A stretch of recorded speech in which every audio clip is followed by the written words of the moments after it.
Hi, I'm Jared. In this short video, I'm going to show you how you can use the ePrep workstation to create a batch workflow. And we use this for the preparation of samples directly into 2 ml vials, primed and ready to go straight to the autosampler. Batch processing is where the same task is executed consecutively on each of the output vials before proceeding to the next task. So this process is quite efficient because it minimises tool changing and syringe washing. So for example, a diluent would be added to each of the output vials, followed by an internal standard added to each of the vials, and so on. I'll take you carefully through setting up the workflow on the ePrep tablet, and then we'll see this workflow in action. So let's get started. So first up, we create a new workflow by selecting New. The first task we will add to the workflow is Add Diluent. So we'll select this and then select Add Task. Next, we'll add a new task group, and then within this task group, we select Aliquot Sample.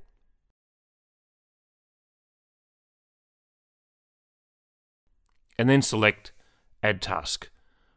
For the third step, we'll add a new task group, and then within this task group, we select Add Internal Standard, and then select Add Task. For the fourth step, we shall add a new task group, and to this task group, we will select Add Surrogate. And finally, in the last task group, we will make our solutions up to volume.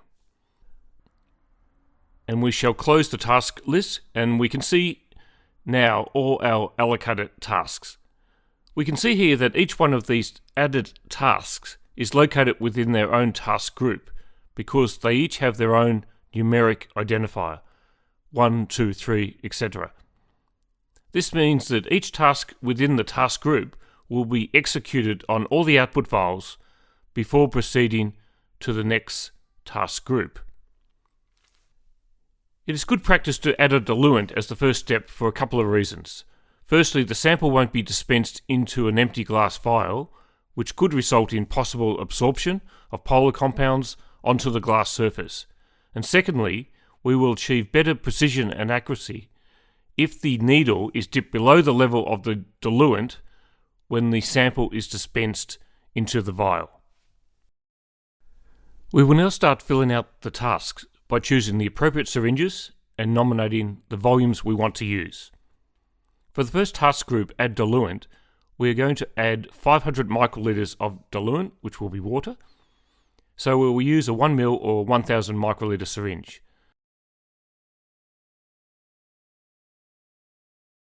We entered the diluent amount of 500 microliters, and you can see now that this appears as part of the first task.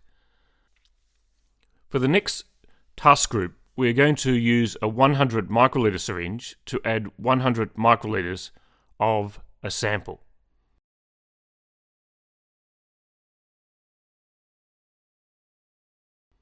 And for the Add Internal Standard task group, we're going to use a 100 microliter syringe to add 50 microliters of our internal standard solution.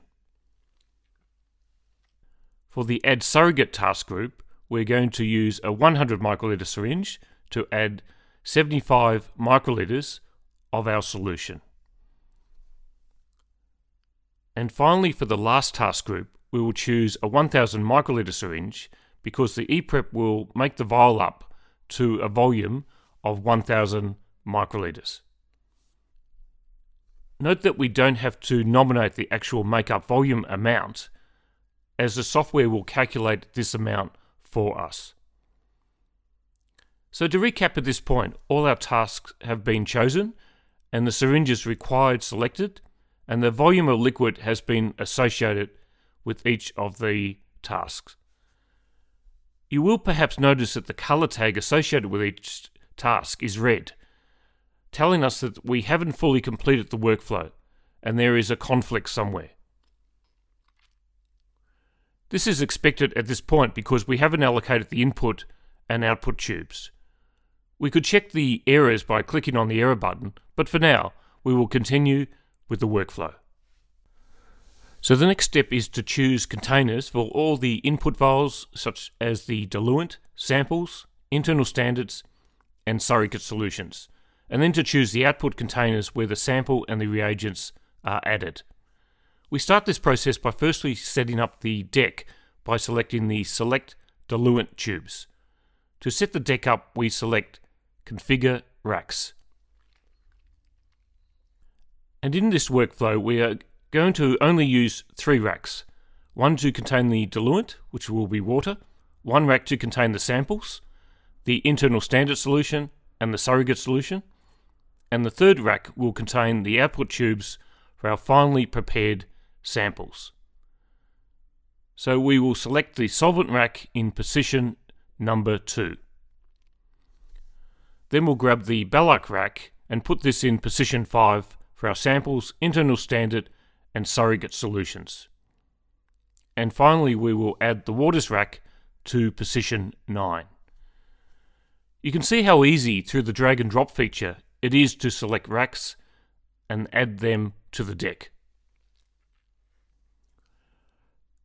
Our racks are now in place and will accept those changes. The next part of the process is to nominate the actual containers to be used and the starting volume if that is applicable. The first dispense is diluent, and for this we will use 2 reagent jars. So we start at position 1 and end at position 2. And we have 50 ml of diluent in each of these jars. When we accept these changes and select this group, you can see now that these jars are associated with the first task as the input tubes. This connection of the input tubes with the task group occurred because we started the container process by first selecting the input tubes for the Add Diluent task. We will continue this process by next selecting our sample tubes, which will be located in the middle rack in the first 5 containers.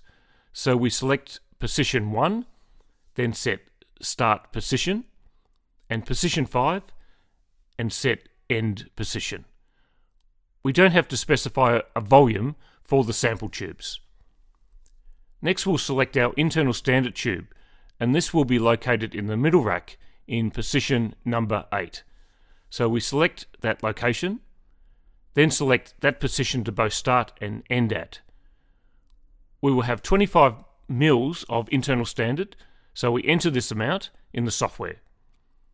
And then that appears as group 3 associated with the internal standard task. And our surrogate solution is in the same rack at position 15, and this will also have 25 ml of solution.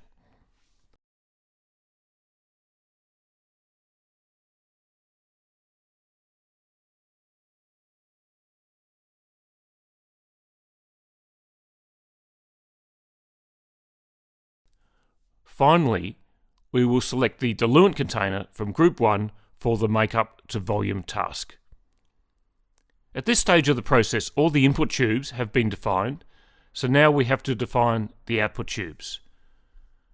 For this workflow, the output tubes will be 2 ml vials located here in these waters racks, and we'll select the first 5 vials from position 1 to 5 for the output tubes. Accept the changes and choose Select. Now that the workflow has been completed, you can see that the tag color associated with each task group has changed from red to green. This shows there are no conflicts and all the syringes match the volumes required. There is enough volume in each of the containers to carry out the workflow, and all the input and output containers have been defined. We will save this workflow and give it a name of Batch and select Save.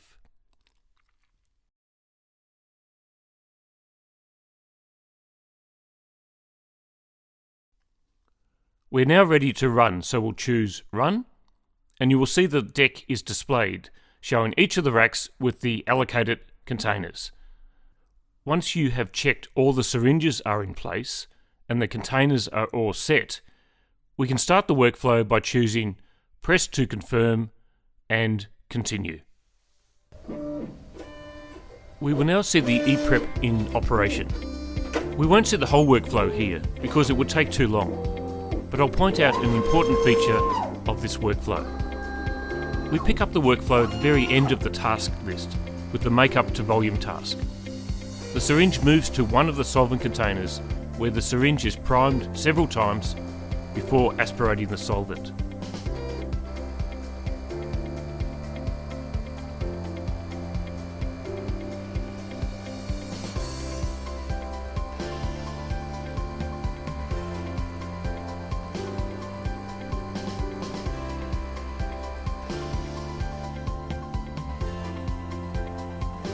This task clearly shows the batch nature of the workflow, as the syringe dispenses the makeup solvent consecutively into the autosampler vials. We shall watch the dispensing into the first 3 vials.